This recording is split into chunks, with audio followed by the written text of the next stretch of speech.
Welcome back to another episode of Let's Face the Facts. I'm your host. My name is David Almeida. I'm an actor in Orlando, Florida, and every week I sit down with an actor or artist friend and we watch an episode of the classic sitcom The Facts of Life. Then I hit record, we talk about the show and lots of other stuff. I'm at work right now, so the background noise is probably weird and my voice is also leaving me, so there's that. In the words of Charlotte Rae, my voice ain't what it used to be, but it is what it is. Anyway, I wanted to get this episode done because I'm working on a deadline. So here we go. My guest this week is Jamie-Lyn Markos. Jamie-Lyn is a full-time member of the Citizens of Hollywood down at Disney's Hollywood Studios. She is a very fun and funny, talented gal.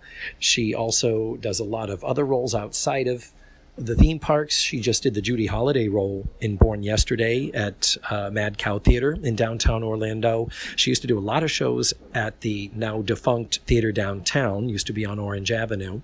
She's also a great photographer. And she recently starred in an independent film that was made a couple of years ago in the area. It was called Read Me. And she co-starred with friend of the podcast, Tim Williams. If you listen to the extras on the website, you'll hear that she and I discuss that. So be sure you pop on over there and have a listen. Other warning as we come into this episode, we use the word hooker a lot. And I do say in the episode, but I will still preface this by saying we know that the word hooker is not the appropriate term to use anymore. We know that the appropriate term to use is sex worker. And we do use that also. But if that word is triggering for any of you, and I'm sure of my fives of listeners it could be, I just want you to be prepared that we do say the H word quite a bit. Jamie-Lyn and I watched Season 3, Episode 18. It's called Runaway, and it had an original air date of February 24th, 1982. I think we're ready to jump on in.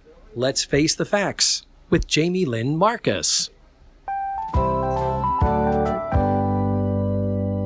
Well, here we are with Jamie-Lyn Markos. Hi, David Almeida.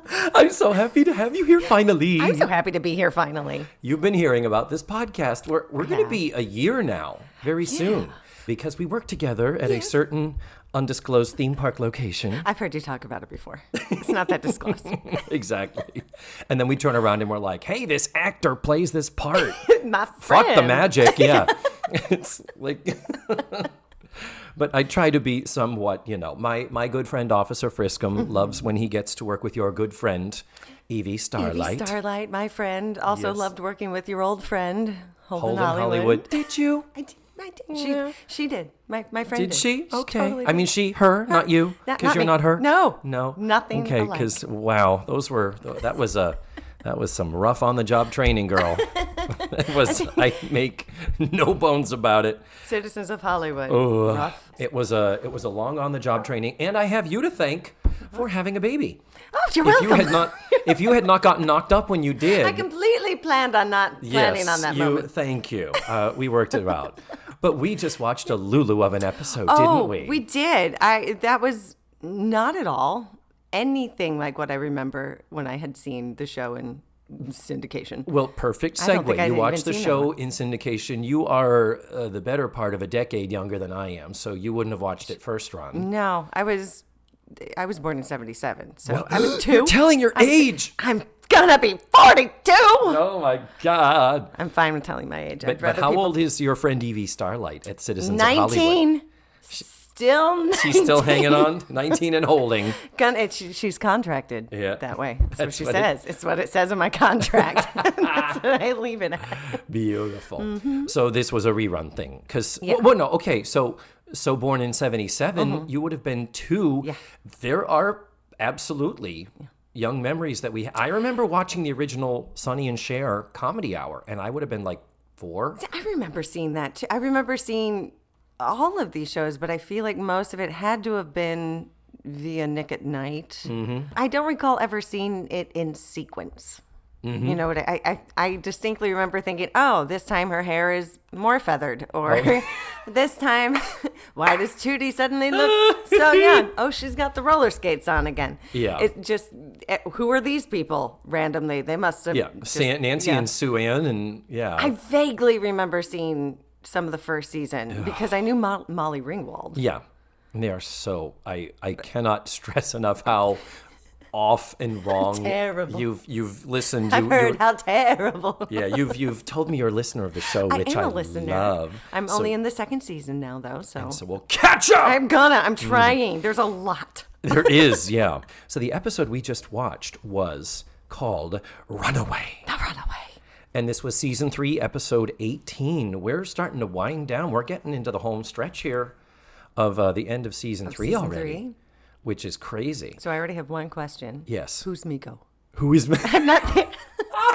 It's like, who's that? What is... Okay, well, she has a name. They clearly know her. You did. When we were watching it, I did hear you kind of on your breath go, who is that? Who's that? I don't remember her. Miko is a foreign exchange student whom we met a few episodes ago. Tim Williams was the lucky enough person to do that show with me. She's foreign exchange from Japan. And she's there. And it's funny because when you look at this, I had thought when we were starting this, and I was like, oh yeah, that's right, Miko's here. I thought, why wouldn't they have just used Sue Ann or Cindy or Nancy or one of the leftovers, the cast-offs from season 1? But honestly, there's an innocence and a naivete about Miko that paired up nicely with Tootie, with this whole scheme that we're about to uncover and unveil. And I'm thinking, I don't know that any of the other girls would have let Tootie get away with it. Would have allowed her to, yes. Later on, Mrs. Garrett says, why did you let her? Why didn't you tell me? It's like the other girls wouldn't have let her. And if she still went, she'd have been like, Miss Garrett, make a couple that. I'm not from this country, so I speak perfectly good Californian English. Exactly. That was my next Mrs. question. Garrett, she's from where? Yeah, she's from Japan. South Beach. Okay. All right. South Beach, Tokyo. Oh. Okay. We did discuss that.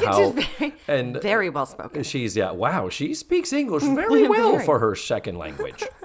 But she's gone. This is it. We meet Miko, and then Miko never appears again. So this was her last? This was her second and final appearance. Oh, well, clearly that's some pretty hefty punishment for letting. She's the only one that faced any kind of for letting Tootie do her little escapade here. So before we begin, I always like to ask my guests if they would please give us a quick elevator pitch, TV guide entry synopsis of what we just watched. Okay. This week on The Facts of Life, Tootie learns that in order to pursue her acting career, she may have to face being a hooker. Yep. There it is. It's about what I got from this message. That's exactly what it is, yes. And that's the word they used then. We all know. Hooker. The sensitive term is sex worker now. Oh, yes. That's what we learned that from My Favorite Murder. Yes. Yes. So there it is. So are we ready to get into this? Yes, now? I'm ready to get into this. So we start with the girls all in the parlor and getting ready to go off on an adventure. Yes. And what we learn very quickly is that everyone is preparing to go to a Broadway matinee.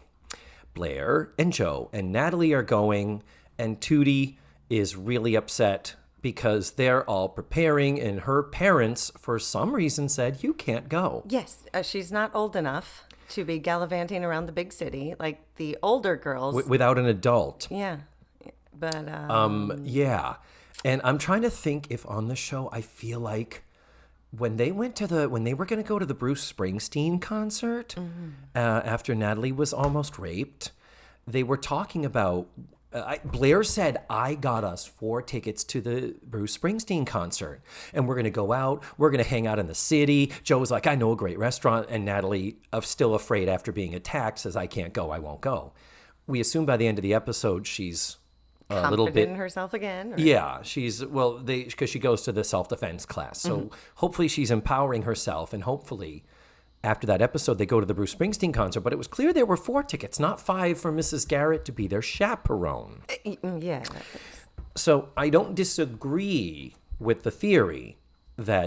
if, a group of girls where the two oldest ones are 17 and the other ones are 15 and 14. That is a little young, but they are in a group. At this point, Natalie's about 15. Natalie's 15, and Tootie's about 14. Tootie's 14, yeah. Okay. And Natalie's parents think is after I'm assuming her parents know that she was attacked at one point in time. So now they're just assuming because she's got this self-defense training, she's good to go to this other unchaperoned trip. There's no real talk about Natalie being attacked. Natalie has completely recovered from her PTSD of that, where it was keeping her awake nights. Because she was excited about going to see a Broadway matinee. And what Broadway matinee? Oh, what was it called? The whole time I'm going, please tell us what show it is. Sophisticated Ladies. We learn, not until the second act after the commercial do we learn that the show is Sophisticated Ladies. Sophisticated Ladies is a musical review based on the music of Duke Ellington. Okay. The musical ran on Broadway in 1981. Who was the big name? Because I know they were mentioning some big names that were on Broadway at the time. Well, no, she said, I missed this, I missed that, now I'm missing Sophisticated Ladies. But the original cast included Gregory Hines, Judith Jamison, Phyllis Hyman, Hinton Battle, Greg Burge, and Mercer Ellington. Oh. Hines' older brother Maurice joined the cast later in the run. So it's a Gregory Hines show. Okay. It got very good reviews. Hinton Battle won the Tony Award for Best Featured Actor in a Musical. It also won the Tony for Best Costume Design, and Phyllis Hyman won a Theatre World Award. So unfortunate. For her performance. But what it's not saying is how long it ran. Let's look at it at... So here we are in season 3. So this is about 81, 82? This is early 82. Yeah. Okay.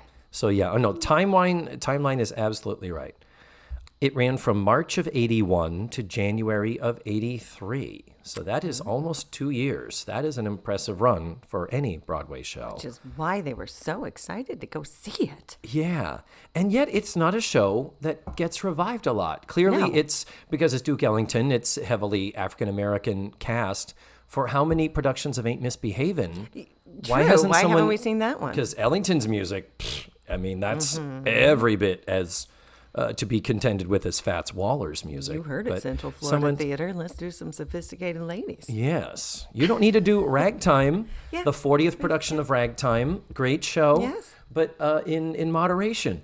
Yeah. Why don't we change it up a bit every now and then? Yeah. I mean, I love West Side Story every other year, just as much as the next theater goer. Not really. Or, You're a Good Man, Charlie Brown. Or Annie. Annie. Oh. Oh, no more Annie. Please, no more Annie. Jesus Christ. Yes. I'm not a big musical person. For being the theater person I am, I was never into the musicals. Really? There are a few. There are a few gems that I thoroughly enjoy. I mean, I am into musicals, and this is one. I recognize the title, but I thought, I don't know what that is, though. But if you think about it, encapsulating this whole little episode we just saw, a title such as Sophisticated Ladies is probably also a little prophetic. Yes. Because I'm a sophisticated lady. Yeah, some might use that term ironically to describe the type of woman that Tootie is about to encounter. Anywho, that's, I think, for all that was running on Broadway to say we're going to see this, we'll give it to them. But the thing is, Natalie's being kind of a dick about it. That she's like, we're going and you're staying. I'm really sad. So sad you can't go. But we're going. Bye. Yep, bye. Yep. Here's my charming smile. See ya. Bitches. So the girls go. Mrs. Garrett is driving them to the train station. Yeah. And like we've discussed, I believe New York City is about an hour by train from Peekskill.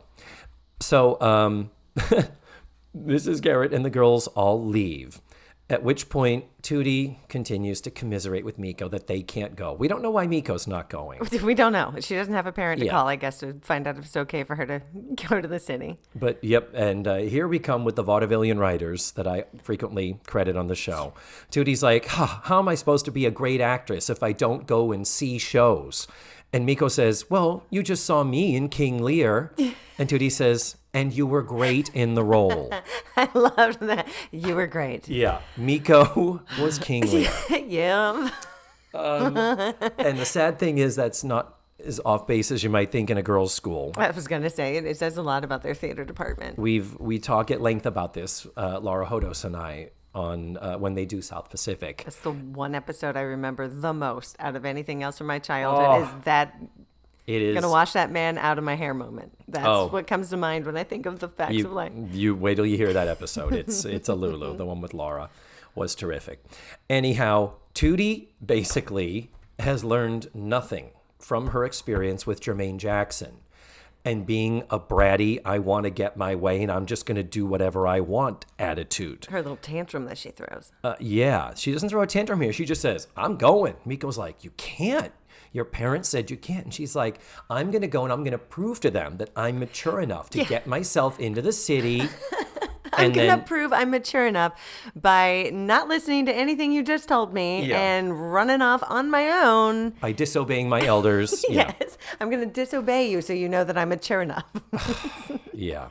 But her plan is, and I do have to say for the show, the timeline works very well, that they lay out of what happens and when, is that 2D's plan is, I'm going to take the next train into New York, and then I'm going to meet them at the theater. Yes, in front of the theater. In front of the theater. So the big surprise is going to be, ta-da, I made it in, and now you all have to treat me like an adult. Continuing the Tootie being treated as a baby theme, which is getting a little tired. Because she's got $38 in her pocket. That's right. She's been saving. She has $38, and she's an independent woman of the 80s. Mm-hmm. So she's going to go, and the plot is now... it has left the plot train has left the station. Yes. While Miko just sits there alone. Yeah. Bye. And it wasn't even why don't the two of us go in? Yeah, come with me. Let's go on an adventure. Let's both do it. And Miko, and that's what she said. It's go ahead. It's going to be fun. Yeah, I don't get it. No. Especially in light of recent events. Mm-hmm. Then we are at a New York cafe. This is I believe the second of 3 episodes where we're in New York City. Last week we were at the fancy luncheon place where Natalie saw her father having an affair. Oh. Yeah. But now it's like, for some reason, I don't know if there was some type of a promotion or something with NBC or the programming block where they were like, we need to do some shows where they go into the city. But there's this little cluster of them. I think this is 2 of 3 right now. Because they had one New York set or something. Maybe. No, it was a different restaurant last time. But so we end up at this little cafe, this sort of little greasy spoon diner kind of a thing. Directly across the street from the theater. Like you do. Directly.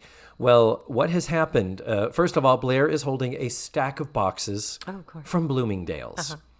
We've talked about people who are rich having a lot of luggage. It shows that you're wealthy if you have more items to carry around all the time. When you're trying to display rich and you have carrying a stack of wrapped boxes with string on them. Yes. Comedy evergreen. All of my Bloomingdale purchases and not one Bloomingdale bag to show for it. No, they didn't have shopping bags then. I don't get it. But so apparently Blair went on a little shopping spree at Bloomingdale's, and due to them arriving at the theater late, they were not able to get tickets. So they didn't have their tickets in advance. Your question right out of my brain. If you're planning to go to a matinee to see, and you're going to take the time to go in to see a Broadway show, why would you not buy your tickets ahead of time?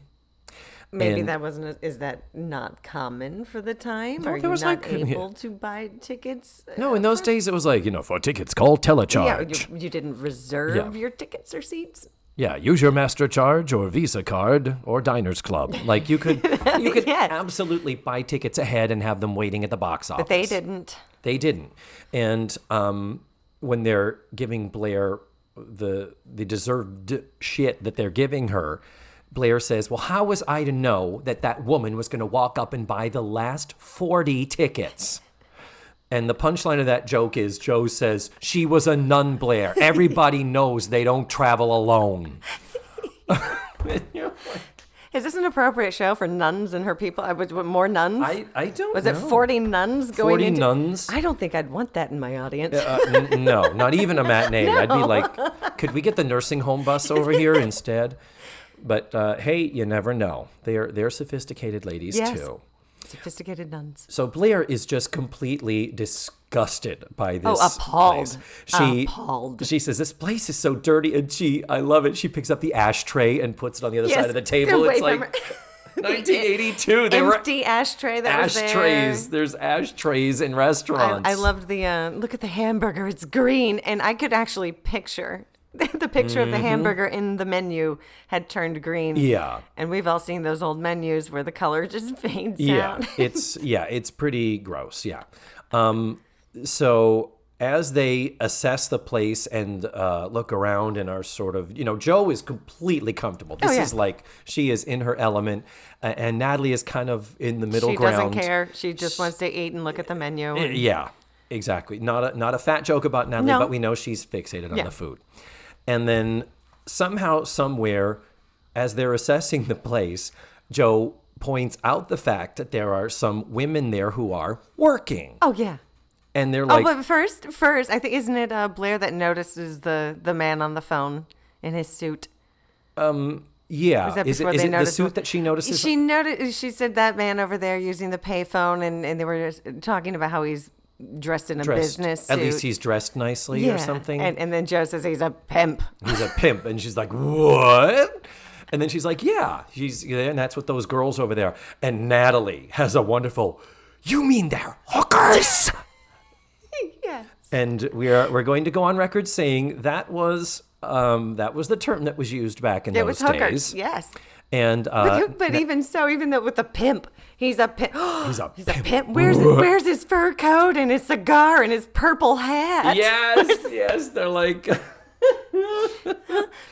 But then Joe literally says, "Look, he's on the phone right now. He's talking with a customer." Yeah. And then she says, as soon as he's done, he's going to tell one of the girls where she's got to go to meet the guy. So you see him hang up the phone, and then this girl walks up in a fur coat. Of course, in a full-on fur, dressed like a stereotypical sex worker. So, I mean, they were pretty tame for... It was. They didn't look any worse than Sandy from Grease at the end. This was primetime whore. I think is what they were going Bigger with. hair. The girls had makeup on. Yeah, and then just as Joe is describing it, it's what happens, and it's a beautiful way for the show to establish that is what's happening. And of course, Blair and Natalie are like, they're scandalized. Her Natalie's reactions were absolutely priceless. Beautiful, and Natalie is from New York City. Matter of fact. Joe is, all three of these girls come from... They're from New York. Joe is from the Bronx, but Blair is from Manhattan. Natalie's dad is, they talk about New York. But this is, it's Broadway. They're... Granted, but Broadway in 82, that whole Times Square was still sleazy and porn theaters and... it certainly wasn't the outdoor mall that it is today, the tourist trap that it turned into in the 90s. So I guess, but it's just like, I don't know. It would be one thing.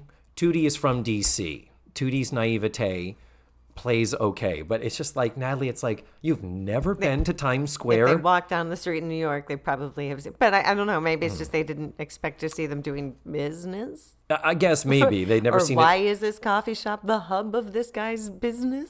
Who knows? Up close and personal, finally. And by the way, it's one of those gigantic payphones. Oh God, that's the size of a heart-lung machine. It's beautiful. It's like the one in the parlor. It's just a big ass payphone. And he apparently calls all of the clients. No client ever calls him. Did we ever hear the phone ring? No, he just walks up to the phone periodically and starts calling people, and then hands the girl an address and then says, "Go meet this client and make sure he pays you in dimes." In dimes, yes. Because I gotta make more calls and I'm running out of change. Bring me some change in your coin purse.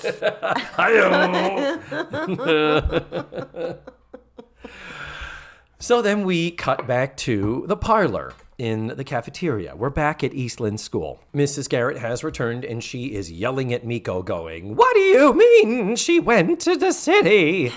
And Miko's like, and she's like, "Why didn't you tell me?" And Miko says, I did tell you. And Mrs. Garrett says, 4 hours and 3 lies later. What was it taken from me? Amnesia's not an excuse. Is that your Mrs. Garrett I impression? guess so. That's what just fell out of my mouth. You're welcome. And this is a non-judgment zone. That's good. That's good. I feel like every Mrs. Garrett I hear it is on the same lines as Paul Lynde. It's Paul Lynde, Alice Ghostley. Yes. But listening to her, she's maybe it's just this particular episode. She wasn't all she is full Garrett in this. She is. That's a good description. We are at full throttle Garrett in this because she is upset. And she actually says, I can't believe she'd do this. I'm so angry. And the phone rings and she picks it up. Hello. And Joe. And then and it's Joe on the phone. But she's she's getting really broad with this. And then she's like, "Oh, you missed the show." So, and it's just her side. We don't see Joe's side of the conversations. This is giving her a chance to do some acting and stuff. So we assume everything is okay for a minute. Right. So she's like, "Oh, good. It's you, Joe. Oh, all right. Well, I'm so glad you called." And then she says, "Put Tootie on the phone." With a great expression to she show is like, us all that bitch, she's ready to ream her ass I'm out for this. Throw down. I'm going to cut a bitch. And then she gets, "What do you mean she's not with you?"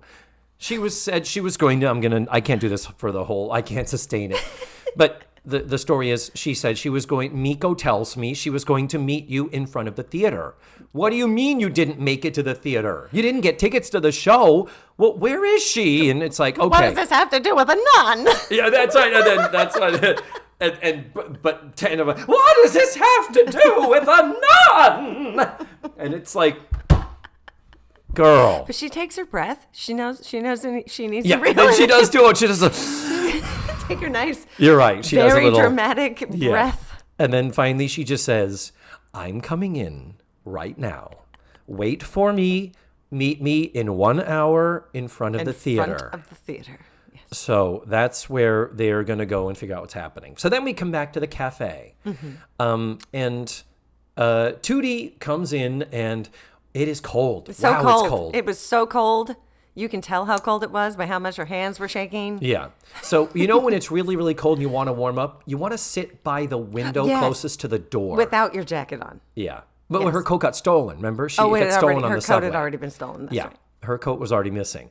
So then up comes this waitress named Bernice. And I like Bernice. The actress's name is Lynde Darlow. If I wrote that down, I can't read my own writing here. All three of the supporting players in this show, Bernice, the waitress, Mike, the pimp, whom we are going to meet shortly, and then the nice girl, Christy, who befriends Tootie. All three of them are still working. They're still out there, still working, and they have those great character actor careers where they've played a bunch of little roles. I had a question because Bernice and Mike, I can see how they could continue their career as performers. Who is Christy? Who is it? Was she anybody at this time? Let's wait till we get here. Anything? Okay. Let's wait for 1 second here. Because we're about to get to Christy and then we can do this. So Tootie is cold, and then Bernice, the waitress, walks up and she says, "What do you have?" She says, "Oh, I need some hot cocoa." And she opens the menu and I'll laugh. The burger looks good. The green faded burger. That sounds good. So she says all that. And Bernice oddly says that'll be $3.85 or whatever the price was, which is about right for those days. Should I pay you now? You want me to? And like us, Tootie's like, you want me to pay you now? And as Tootie starts digging through her purse, she says, "You'd be surprised how many people suddenly can't find their money." Yes. And Tootie's like, "Where's my wallet?" Surprise. And Bernice is like, "Yep, surprise. Fuck off. You can't take up a table. Yeah, you can't eat here. You can't stick around." And Tootie's like, "But I put down my coat on the subway and then I turned away and it was gone and now my wallet isn't in my purse. What is happening? I'm not used to the big city. I'm an independent woman of the 80s, but people are doing things." And so quickly, this young girl, Christy. Young is a very good phrase for her. Very young. Very young. She intervenes on Tootie's behalf, and she tells Bernice, "I've got this. I'll pay for it." And Tootie's like, "Oh my God, thank you." Her name is Tammy Lauren. Okay. And you were asking, was she anybody? was Did she, she go on? anything She else? looks familiar, doesn't she? She did look a little familiar, but she looked like... You know who she resembles? She resembles the daughter in the second National Lampoon's Vacation movie. Yes. Not the first one. I know exactly who you're But talking the second about. girl she has the very round, pronounced She had a lot of face. chin. There was a lot of chin jowls. acting with her. But I'll think of what the actress is. But she was, I remember very clearly, it was the European Vacation movie where they had to trade out kids Yes. because the other ones got too old. She did look very similar to her now that you mentioned that. And yeah, but there's something else too. I'm trying to think of who else she resembles. I was wondering if she was kind of like a celebrity in her own right or from a different show and this was her guest spot. She was not. But the thing is, according to IMDb, she's actually my age. She was born in 1968, which means she would have been probably 13 at the time this was made and 14 when it broadcast. That just made me even more uncomfortable about her. So yeah, so she's a So she 13-year-old legitimately girl. was 13. She just wasn't a girl who looked really young. And she's good. She's good. She's really good, I think. she had her moments. I think her Well, I chin think- was doing lots. She acted with her chin out there to emphasize things. But I think playing the emotion of being just genuinely friendly to Tootie and Yes. then being torn with this dynamic with Mike. Yeah. I think that's asking a lot of a 13-year-old. True. And so I think she did well. I liked her. She, it looks like, was on a TV show called Homefront, which sounds like a show I've heard of. I don't. And then, and that's more recently, but then there were 2 years, a little over a decade ago, she was on The Young and the Restless. Yeah, so this young girl, she's dressed in it's like a striped leotard. leotard It's with a tutu at when the I turned hips. 7, Yeah, it's when I turned 7, and I used to wear roller skates all the time. One of my favorite birthday gift I had ever had at that point was my mother got me roller skates and a little skating leotard. Oh my with God. the little skirt that flared out of it, and that was the first thing I thought when she walked up. Look at her in her little leotard and skirt and her leg warmers and her purple tights. and purple leg warmers Yes, and purple tights. and yes. she still looked to me dressed like a child. Yeah, and I think it's interesting that because they still had her they had her hair done. Her hair was long and curly. She was wearing makeup. Yes. I think this was a costuming and makeup win in that we are trying to portray a young girl who is clearly hired because she is and looks young, but not that young. I still got her costume made her look more childlike. Yeah. With maybe it was just the leg warmers look, because the other girls that you see in the background look a little more mature. Yeah, they do. They all have the same kind of hair and makeup going, but they had like the really tight pants, basically the leather pants or the spandex pants rather. Yeah. And fur coats. And all the fur coats you can all of them had handle. fur coats. That's standard issue. We have to dress for True. wintertime because remember, it's cold. They all had the Tootie, coats. Tootie has got her arms crossed and is patting herself.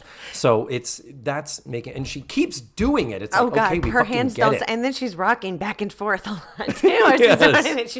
It's like, okay, that was a directorial You are choice. so cold. It had to be a directorial choice. So this girl is very sweet and pretty and young and Tootie, and she instantly connect. And she's like, I'm Tootie, I'm Christy. And she says, my coat was stolen. That's where she says, my coat was gone on the train, and now my wallet's missing. And then I got on the wrong train, and I got to the theater too late, and I missed my friends. Yeah, and they're in there. I know my friends are in there. So she's waiting here thinking they're about to come out of the theater, the performance, and she is wrong. And she somehow gets out. Christy says, she says, are you from the city? And Christy says, I'm from Akron, but I know my way around here now. Yeah, And didn't you Tootie look at her at one point and said, "You look like you know your way around." Oh, you're from Akron. It looks Yeah. like you're so comfortable Yeah. here. It's yeah. And you pointed out that they did this weird directorial pause. Like, oh yeah, I know my way around here now. And just a long enough pause for an announcer could have said, if you know what she means. Oh, she knows her way around. Giggity. Yeah, A little pause, but then it's like also I'm going to do this quick close-up on her face so we know this is an important line. Yeah, but it's like, okay, she don't mean geographically, No. kids. No. So then Mike calls her over. Mike, who is the well-dressed pimp man who was on the phone earlier. Mm-hmm. And God, he is magnificent. Oh. He is fantastic. Oh. His name is Darrell Fetty. Darrell Fetty. Fetty, still working, still has recent credits and a whole bunch of credits. Most of it you've never heard of, but he's working and earning a living as a character actor. Bravo. And he is so magnificently sleazy and imposing. Every time he... There's the oil, the coat of oil and greasiness on him is so palpable. Yeah, we both were making those noises. I have a note that just says, filthy, filthy man. Filthy, yes.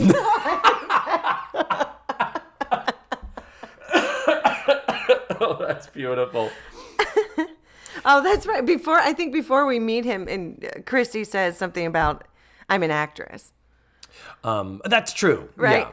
And that's what gets to, I want to be an actress. Yeah. That's in Tootie, so they connect on that level too. That's why she came to the city from Akron, to be an actress. To be an actress, yeah. So then Mike calls her over, and Mike's like, "Who's that?" And she's like, "Oh, just some kid from upstate." Yeah. And he looks at her and he says, "She's got the look." What? Yes. But that's it. The look. The look? The look. Her in her frumpy sweater, covering all her guns. With her Mushroom penis hair. head bowl haircut. And her braces. And the braces. It's like she's got what? And her complete and total uncomfortableness just being there. Yeah. And what was it? Got the look. Was it Jordache had that you've got the look. I want to know better. Oh, I don't know. You've got the look. That's I know there was that together. song. She's got the look. Na, na, na, na, na, Yeah. na, na. Working, playing, day or night. Jordache has the look that's right. The Jordache look. I think it's Jordache. Maybe, but she doesn't even have that. But it was Jordache jeans and... She's got like a kilt on and a sweater. Yeah, no, she's dressed like... I mean... She's got the look. And she doesn't even have that private school, that Britney Spears, oops, I did it again, No. hot There Catholic is schoolgirl. no sex appeal going No. on with Tootie whatsoever to No. have any kind of look that would say she'd make a good hooker. Yeah. And he said it, and why he said it was just so creepy. It was so She's weird. got the look of the Yeah. way too young to ever be a hooker. Yeah. And he says, and Christy is like, no, come on. You don't, she's just a kid. Yeah. And he just goes, I want her. Oh, yeah. You know what to do. You know what to do. So this is clearly What is she going to do? Yeah, it's like some type of a ploy. We have a system in place. Yeah. A recruitment procedure that you apparently have already done for me before. Yeah, and then what's her name? Not Bernadette. What's her name? Bernice. Bernice adds something to that later, where apparently there is something they do. Yeah. To recruit these girls. Wow. That's even more disturbing. Oh God, yes. But so quick. So unfortunately, it's very clear that the power dynamic is in Mike's favor. So with really no other alternative, Christy's kind of like, so Christy sits down and says, hey, I have a thought. You know what? My acting class was canceled. Yeah, that's right. She said, I'm an acting class. And she's like, do you take a lot of acting classes? Well, sometimes when I can. She says, you know what? I've got a better idea. Since you're already in trouble, you're already going to be going back to school to be punished. Why don't you really take advantage of it? Why don't you spend the whole weekend in the city? Yeah. Stay overnight with me in my apartment. Yeah. And my 12-year-old self exactly owning an apartment in New York City. What are we going to have for dinner? Candy. But Twinkies and Fruit Loops. Yeah, exactly. And then we're going to jump on the bed and put on our footy pajamas and giggle about boys. Apartment. But Christy, I have to call back to the school to let them know that I'm okay. Yeah. Oh, don't do that. Use the phone at my apartment. Yeah, no, there's a phone over there. It's right there as a payphone. You paid for my burger. You can't give me a dime? Don't do that. Just come with me to my apartment. Yeah. And she talk says, about acting classes. if you want to be an actress, you have to experience things. If you want to be an actress, you have to start out as a hooker. Yeah, and That's what I'm getting. The message I'm getting from this. Every actress does it. yes, exactly. Psst, what's the matter? Won't your mommy let you? So it ends with the two of them and Tootie being like, okay, kind of like getting convinced. And the way the shot, it's so dramatically set up is the payphone's in the background. Mike walks into the shot. Lears his way picks up the into payphone. And he oozes, Doesn't even look at the number he's dialing. Yeah. He's just glaring. And while he's on the phone, he's just looking at her like a tiger looking at a steak. Oh, uncomfortable. And that is where Act 1 ends. What is going to happen? I don't know. I still don't kind of know after that. Well, before we continue, this is the getting to know you section of the show. So, Jamie-Lyn Markos. Yes, David. Will you allow me to ask you some questions about yourself and your art and your talents? Where were you born? I was born and raised in Central Florida. I am one of the few. You're a native? I am a native Floridian. Where in Central Florida? Deltona is where I was born and raised. My mom still lives in the same house that I grew up in. Shut up. Yeah. And the same house in Deltona, Florida. Wow. And that's Deltona she's not mispronouncing Daytona. No, Deltona. DEL. And that is literally people were on their way to Daytona and they ran out of gas. Yeah, pretty much. And settled the town of Deltona. Yeah, it was like a retirement community to begin with. Oh, was it? Yeah, so it was very, very small town when I started out there. So when did you first get interested in acting and performing? I accidentally got interested in high school because, like I said, I developed early. And I became very shy. Very, very shy all through middle school. And my freshman year of high school, at Deltona High School, I signed up for an art class, like a drawing. And the first thing you had to take was drawing 1. And they put me in painting 1, which you can't take until you've had all of your drawing classes. Wow. Yeah. So I went to my guidance counselor and I'm going to change my schedule. And the one and only class that I could move into was Intro to Drama. No way. And I was terrified. Wow. So we had a substitute teacher at the time.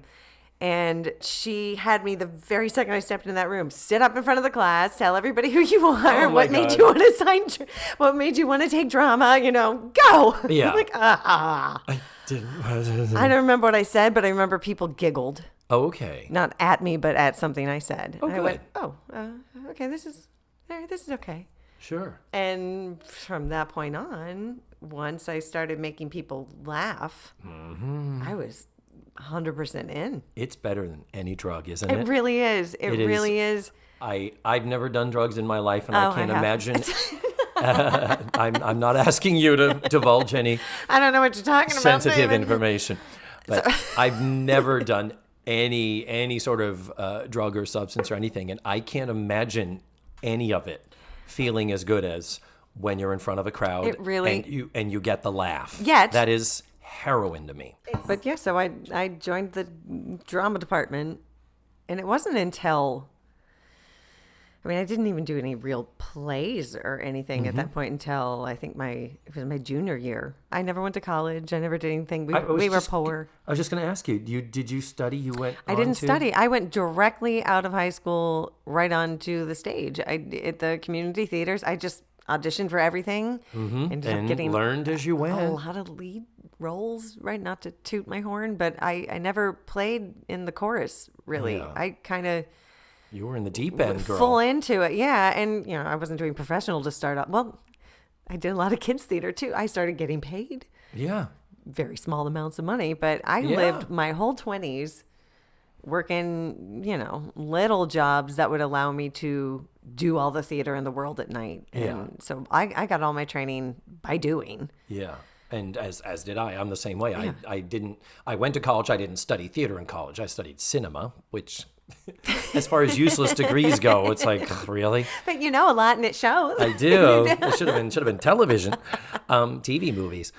Wow, that surprises me. I thought you studied. No. Giving me a chance to wax your car a little bit. Every single show I have seen you in, you're always a standout. Oh, thank you. It's always training, though. I mean, you learn so much about... Well, you hope so. It should be. Yeah. It should be. You hope so. If you're learning with the people you're working with, if you're learning from the new directors you work with, too. Well, I am thrilled to have you here. Thank you and to have me. we have worked together now. Do you realize I came to Citizens of Hollywood in 2011? And I started there in February 2010. Yeah, so I you was had only been there there for a a year. year. You had only been there a year before I did, but it's like, how is it 8 years?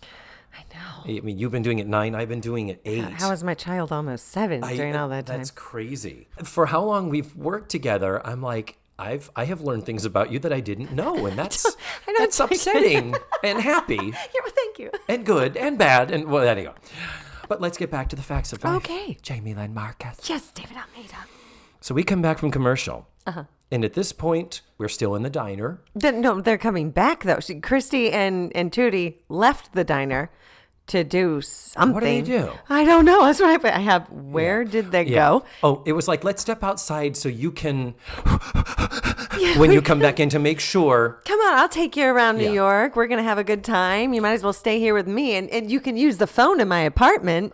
I feel like maybe she went to look for the girls. Oh, you know what it is? The plays let out. They were going across the street to catch and of course, To see if they could the find girls weren't there. Aha. So it was like, where are my friends? So they I just think came back to the diner together. Christy might have thought this was her out, like, well, lost her to her friends. Oh, well. So stay overnight. Come on. Yeah. So they come back, and Tootie's like, well, shit, my friends aren't here to go back with them. I'm in so much trouble. So then Mike intervenes again. Yeah.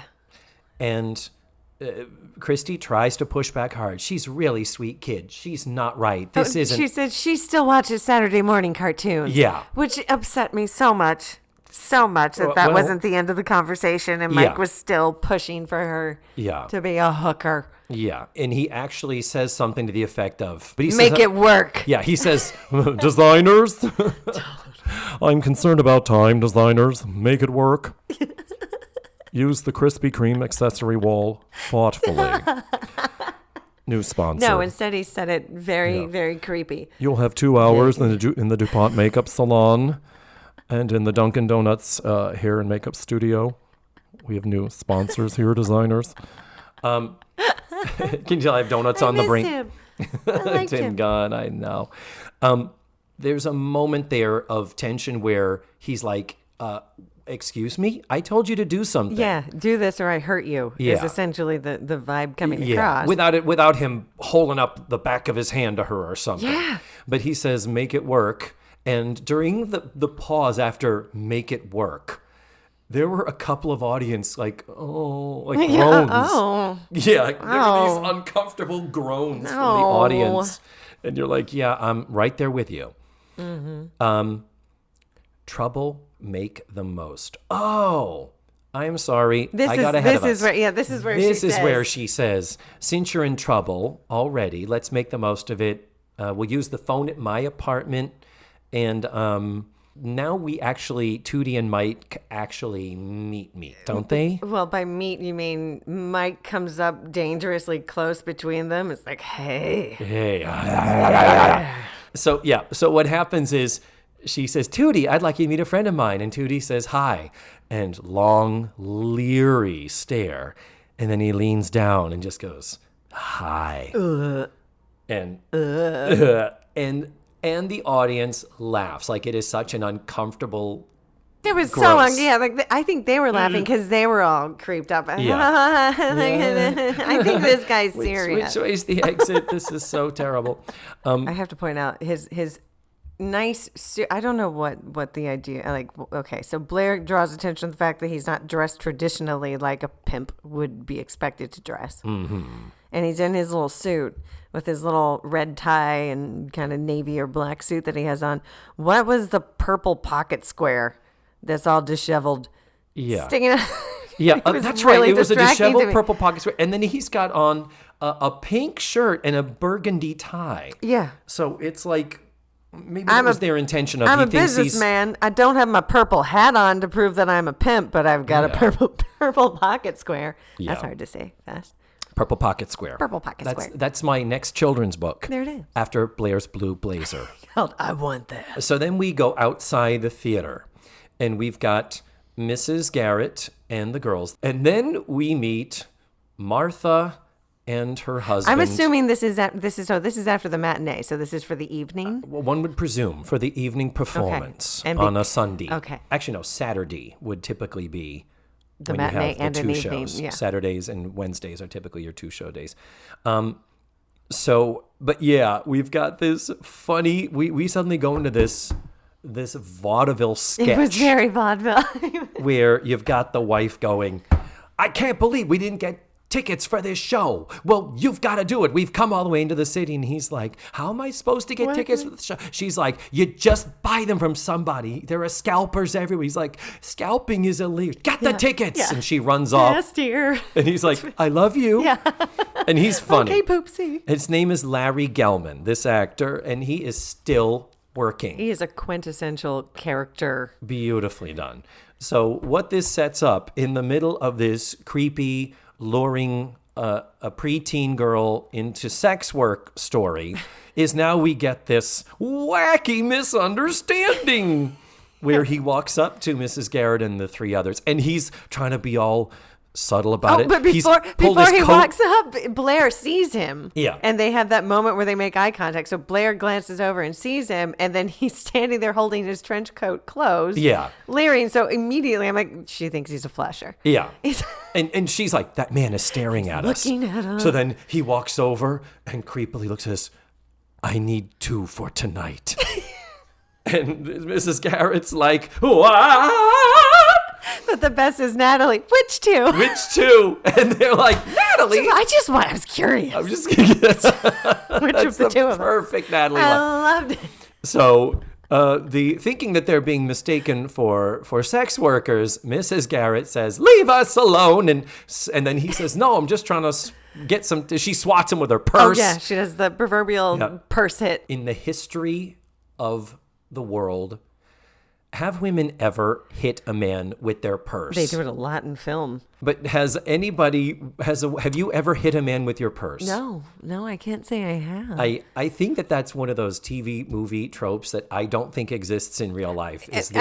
Purse. I can't say, but then at the same time, as much stuff as at least I tend to carry in my purse, it seems like a perfectly logical weapon to wield in a moment. If you need, and in the self-defense course, when Natalie was almost attacked and raped, we learned that the contents of a purse can help you out if you're ever in a jam. True, but do you just swing all of those contents right in one fell swoop? No, he means using them like a shiv. Use a lollipop as a shiv. I learned very quickly to walk with my keys in between my fingers as a weapon. Mm-hmm. Absolutely, as you should. But yeah, I think that it's certainly a funny visual. It's a beautiful visual. Yes. Probably the greatest example would be Ruth Buzzy and Artie Johnson on Laugh-In. I would have liked for Mrs. Garrett to take a couple of swats. Yeah, he said no. Wait. Like winds up and just goes swat. Well, and it didn't even look like it landed that hard. I know. And she is clearly an empty purse. Yep. So then we come back to the diner, and at this point they're getting ready to leave, and Bernice, the waitress, pulls Tootie aside and says, don't you know what's going on here? Yeah, before it was Christy was talking to Tootie again and trying to convince her. Mm-hmm. There was a great moment with Bernice overhearing this. Yeah. And I thought she had this really wonderful moment in the background, taking this in, realizing that this is another girl that's getting caught up into this racket, and she feels the need to say something, but you can see her disapproval from the beginning. And there was also yet another line in there that Christy says to Tootie, come on, it'll be an adventure. You got to live if you're going to be an actress. Yes. It's like okay, define how many times do we have to say if you're going to be an actress, you got to start out a hooker? Yeah, yikes. That's why I never went to the big city. That's why you didn't. They'd have eaten you up alive, lady. But Bernice is like, don't you see what's going on? Open your eyes. And Tootie's like, what? they're my friends. They're very being nice nice to me. Yeah. And she says, she's going to take you. She goes, she's letting me stay with her. And she says, yeah, they're going to take you back to her apartment, give you a drink, and you're going to wake up 3 days later. Yeah. So already insinuating this is now sex trafficking. Yeah. They're going to So it's drug you like- and make you their slave. So exactly. So now it's like, oh, they're not trying to, are they trying to lure her into sex work? Or are they just going to drug her and let people do things to her? Well, I don't know. Maybe. I mean, is it the point of we're going to drug you, get you hooked on this to where you're going to be too scared to go home again? You're already in trouble. You might as well stay here now. Yeah. Clearly, they're living in fear of him and what he'll do. Yeah. Without ever physicalizing it. He's clearly, there's violence going on here. They fear They're him. scared of him. They Yeah. fear him.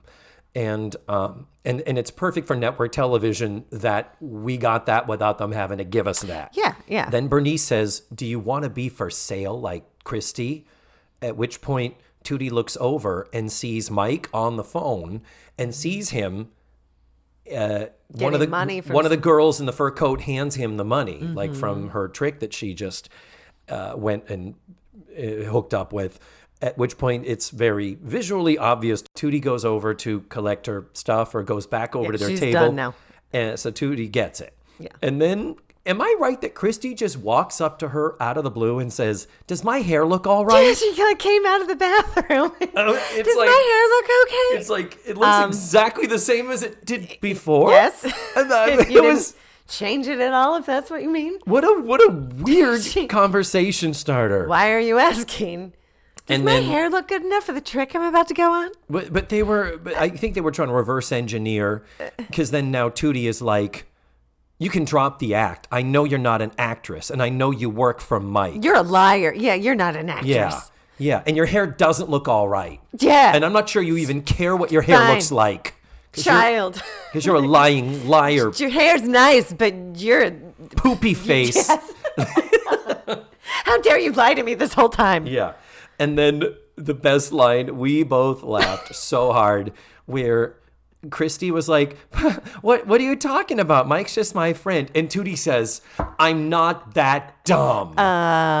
Yes, you are. Yes, you are. In fact, about 2 minutes ago, you just realized how dumb you were. You are so beyond that dumb. The way Bernice just flat out said, don't be so dumb. Yeah, you Because stupid idiot. you are, in fact, dumb. Yeah.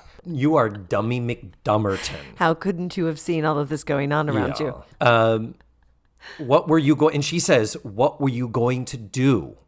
And fortunately, Christy doesn't answer the question. She just says, look, I owe him. Mike takes care of me, and I don't want to get him mad. Yeah. And Also insinuate this wasn't my idea. It wasn't my idea to bring you into this. I wanted to protect you, but now I have to do this, or else I have to face the consequences of whatever this Mike guy's going to do. yeah, and this is where our episode falls off the skids a tiny little bit for me, where she says, in response to her saying, Mike, he takes care of me. Tootie responds with, yeah, I'm sure he does. It's like dripping with condescension and judgment. I know. Not come with me. Get out of here with not me. Are you okay? Yeah, not are you can I help you? How dare you try You've to been pull nice me into this? Not you need help. You're a nice person. I can tell under this all you're a sweet person. How is there something I can help you? Is there a way out for you? It's a little bit of a sitcom-y melodramatic trope, but you could have, this episode could have handled Tootie saying, why don't you come with me? I was really hoping for that moment. And then Christy could have said, no, Tootie, you go. Oh, I'm yeah, here. we I'm could have fine." turned it a little dramatic, and I've chosen this for myself, and I'm proud of what I do. Yeah. And we didn't have that standpoint. It's clearly this girl is in fear of Mike. Yeah. And it wasn't, I don't want to get you involved in what I'm in. I tried to save you from this, but I'm scared now. Right, but her defense was, she says her defense earlier, they could have repurposed that dialogue where Tootie could have said, come with me. Yeah. And have her say, no, Tootie, I can't. And she's like, but you're a hooker. Yeah. And have her say, Tootie, it's okay. And I'm not saying this is good or right or okay, but the idea is Christy could have at least said, I'm not 100% doing this against my will. She probably liked her things. She has aspirations of becoming an actress, and she keeps saying, like, I'm gonna be an actress. And she does say, I'm gonna be a famous actress. I have a part. Oh, I get super new clothes. Yeah. I'm apart from something. I don't remember what that was. I have super new clothes, and I'm gonna be an actress. But she did mention earlier something about I've met lots of people that I can introduce you, like directors and producers. And so that makes me think that's her clientele. Yeah. And she's thinking that's her way, sleeping up, basically the directing couch. Her idea is that she's going to meet she's going to meet her opportunity through this, but she still seems awfully uncomfortable with Mike's ways. That it's weird, but it wasn't a desperate, like, you know, he's going to punch my fucking lights out or cut me or something. It was just, he gets so mad, I think is what she said. Anyway, what I'm looking for here, the little tweak, fix, correction I would like to make to this episode is, number one, we need to remove the judgment for sex work. Every single reference to these girls being hookers was like, oh my God, it's like many people are involved in sex work and are doing so completely of their own volition. Well, I would say that especially in these times, you can be in control of that now, and it is more a legit position. Yeah, more so nowadays than the old days, though some of the internet stuff has kind of fucked that up lately. That's true. But I think in the vein of having the scary pimp that owns you and you're technically just a piece of property as opposed to doing this for yourself. Yeah. And it was also like, I was in trouble. I left home. I couldn't see, I left. I had nothing, but this guy is giving me everything I want so long as I keep him happy. Yeah. It doesn't sound like I'm an independent woman who's making my living using my body and happy to do so, and I'm gonna make it in this town however I want. There was no real pride in her decision. No, definitely not. And I don't know if we could have added that into there for a girl so young, for whatever, but you almost think they could have. It could have been, I think, alluded to her naivete. Yeah. Where instead of it being,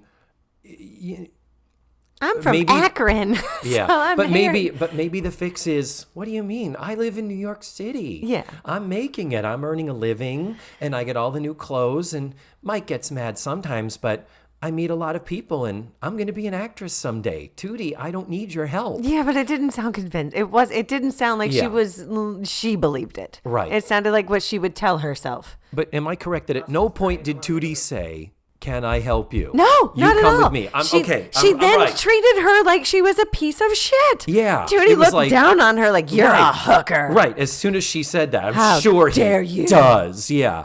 So, the amount of judgment versus, even if you don't want to celebrate a woman making a living as she sees fit with her own body, there at least could have been a little bit of empathy. Yeah. From a person who showed you a little bit of empathy. Yes, you just helped me. Can't let me help you now. Yeah, any you moment bought of me that. A green hamburger and 2 cups of hot cocoa. Mm-hmm. And then took me around the town looking for my friends, and and she did try to. We saw that she tried to protect her from all of this, but. Again, there was absolutely nothing on Tootie's part to have any compassion for her situation at all. Yeah, so maybe the fix that I want is smaller and minute. Is all I needed was for Tootie to say, why don't you come with us? And the dialogue as it is would have been perfectly fine with her. It's like, I know you believe that, and I know there's no way I'm going to convince you otherwise. Yeah. Not that what you're doing is wrong, but what you're doing is not going to lead to what you think it is. Yes. Well, and it's also with the setup of all the terrible things they were about to do to Tootie. Yeah. I'm going to be locked up in drugs, so this is happening to you. I'm concerned that you're in this situation that I almost found myself in. Yeah. No concern whatsoever. Just how dare you think about doing that to me? Yeah.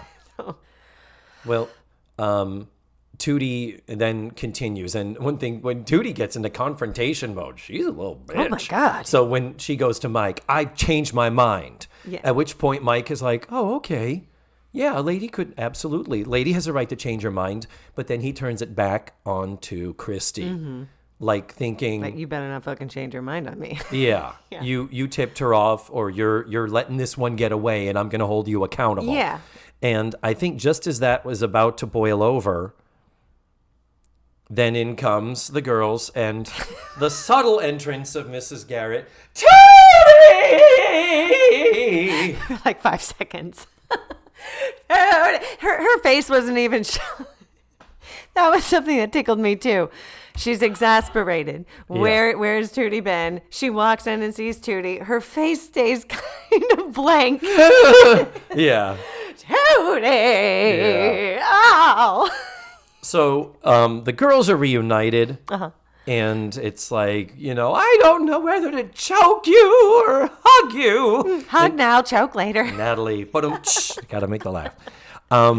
So then we go as they're leaving. I think Christy says, "Bye, Tootie," and Mrs. Garrett says, "Who was that?" And now the Thornton Wilder theatrical. Oh, all of the girls. William Inge.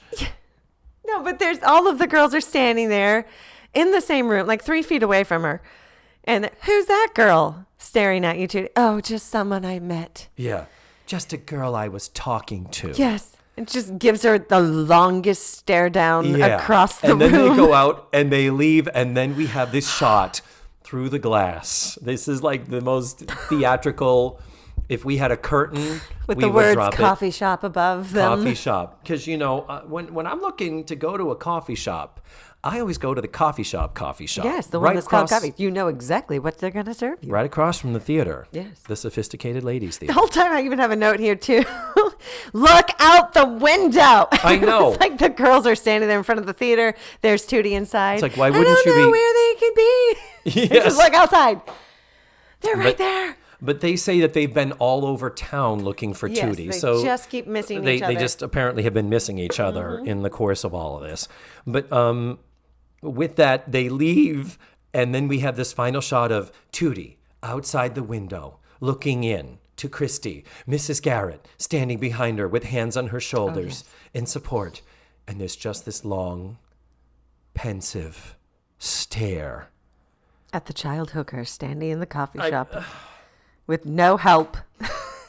And I mean, and it's just, again, it's like, I offered to help her. Legitimately expected in that moment for Tootie to turn to Mrs. Garrett and say, we need to help her, or we can't leave her like this, and go back in and try to get her some help, or enroll her in the boarding school or something. Or at least, here's my phone number if you ever want to call me. Yeah. And then maybe have Christy throw the number away. Something. That would have been no less melodramatic. No, but that credit started running, and what did I say? That was it? Yeah, you did. You said you were like... We just left her there? They left... How... It's like... With that man? I have a note for him. Who the fuck is this guy? Yeah. Just left her with him. But again, it's because she's not a person. She's gonna be an actress, goddammit. Yeah. This is her only way to do it. But that whole concept of them, of course you would leave her there. She's one of those girls. It's that awful, and it's that oversimplified sitcom-y 1980s attitude of a hooker automatically being less of a person. She's a hooker with a heart of gold, but she's still gonna just be the hooker. But they talk about it all the time on My Favorite Murder, where when you have serial killers who target sex workers, they're the ones that don't get caught. They're the ones that have so much so much of a body count before anyone starts paying attention, because it's like, well, they're just killing sex workers. Those aren't anybody that anyone cares about. It's not like, a teenage daughter of a family. They care about her and society has already given up on them as a human being at that point. And that's, again, and sex working, legit gig for those people who do this. I know it is for me. Safe, I mean my friend. Like, I could make any money doing sex work. Just throwing that out there. I'm sure you could. There are stranger kinks out there. Anyway. Well, Jamie-Lyn, Yes. I think we have learned a valuable lesson from this show. Sex workers are not people. And pimps are bad. Clearly. And don't coffee wear shop. purple hats. They wear preppy suits They wear. with sloppy pocket squares. Yes, not a purple hat, purple pocket squares. Yeah. Leg warmers are the most amazing fashion accessory that ever existed. That in is undeniable. history of things. They go well with your jelly shoes. And Socks. Charlotte Rae, I think, may have achieved a new height in broadness in this episode. With the tootie. but on the phone, what does a nun have to do with it when she's on the phone? I'm mad. Yeah. So we have a lot of Charlotte. She's not in the episode a lot, but wow, She makes the most of her she moments. makes some impact. That's for sure. But I think I've also learned that there's a lot of association with trying to be an actress and having to be a hooker in this episode. Mm-hmm. But I'm still a little upset that there was no redemption. There was zero redemption. Yeah, that's why. That's where the theatrical element comes in, and the whole Norman Lear thing of this is a sitcom, and you're kind of like, how many laughs were there? There weren't many. That's the whole scalper moment was the big laugh funny moment. If we didn't have that little skit in the middle of all of this, how many actual that was funny. It was very dramatic, Yes, actually. It was. And thankfully we were in a time where sitcoms could get away with this. And so that wasn't so terrible, but there's I couldn't quite put my finger on what the moral of this lesson, other than when your parents say don't go to the big city, just don't go. Listen, because you'll get into trouble. So is this just the moral of the story is, look, you almost got into major trouble here. Yeah, don't think that you're more mature than you are. Because a pimp might think you're more mature than you are. Yeah. Well, we're at the end of another episode. Yeah. Lessons have been learned. Tears have been shed. Yeah. I think sex workers have been punished or beaten by their pimps. And but it should never be okay for a 13-year-old to wear her little leotard and her leg warmers and go into sex trafficking. That's the moral of the story. The moral of the story is, do it because you're grown up enough to make the decision for your body. Yeah, exactly. Your body, your business. Yes. No middleman. And definitely not a middleman. No. Exactly. Well, as we ponder the many, many, many, many deep, serious themes, it's time to say goodbye, Jamie-Lyn. Thanks so much for doing this. Thanks for having me. I hope we were able to do it again soon. I would love to. And I think we need to have some chocolate chip cookies now, don't you? I absolutely agree with you. My thighs don't, but I do. Atta girl. Later, bye. Bye. And there you have it. That was Jamie-Lyn Markos. She is all that, plus she's a knockout beauty. And I would be remiss if I didn't mention, she also gives amazing back rubs. I mentioned that I have her to thank for having her baby. I didn't complete the thought because we were sidebarring so much, but what happened was I had been let go from the Citizens of Hollywood, and then thankfully Jamie-Lyn got pregnant and she had to go on maternity leave, and I was the one they brought back to take her place. So I kind of sort of owe my whole career to her because they brought me back and they just kept me around after that. So thank you, Jamie-Lyn. Now, one little follow-up is we were talking on the show about sophisticated ladies. I did put out a feeler to my musical theater friends on Facebook to find out what they knew about the show. It's on YouTube. You can watch it anywhere, anytime you want. Just look it up. It's right there. I'll post the link on the website. And it's also on Broadway HD. So I did watch the show, and I can see why they don't do it now. It is a dance show. It is a huge, big spectacle, a lot of costumes, full orchestra. I think there's at least a dozen triple threats in that show, and they're all dancers with capital D's. So that's why you're not going to see that show at your local community playhouse, because it's a very big show. And Ain't Misbehavin' is a little smaller, a little more intimate, and more focused on the singing and not the dancing. Other than that, that's all for this week's show. Next week, I'm going to be watching Season 3, Episode 19. It's called New York, New York. And my special guest is going to be actor, singer, handsome leading man, Logan Benedict. Thank you so much for listening to this week's show. And remember, the facts of life are all about you.